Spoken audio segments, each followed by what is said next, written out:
So hello guys, তো যেমনটা তোমরা দেখলে যে আমরা গ্যাংটক যাওয়ার জন্য বেরিয়েছি আর শিয়ালদা থেকে এনজেপি আসার জন্য ট্রেন ধরেছি। তো এখন আমরা ট্রেনে মোটামুটি 6:30টার দিকে আমরা নেমে যাব।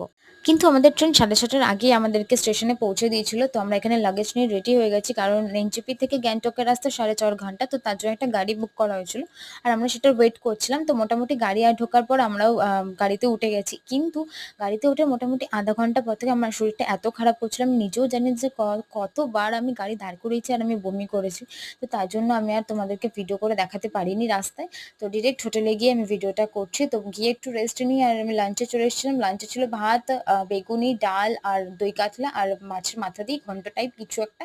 সো এটা খেয়ে রেস্ট নিয়ে আমি আবার রেডি হয়ে গেছি আর সন্ধ্যেবেলার দিকে সবাই মিলে একটু সামনে কাছে পিঠে ঘুরতে যাচ্ছি। তো তো সেখানেই চলে এসেছি আমরা। এমজি মার্গ বলে একটা মার্কেট ছিল, তো সেখানেই ঘুরলাম একটু টুকটাক। আর এখানে চাও বিক্রি হতো, তো সেখানে একটু চা খেলাম। অ্যান্ড দেন তারপরে আমরা হোটেলে এসে রাত্রে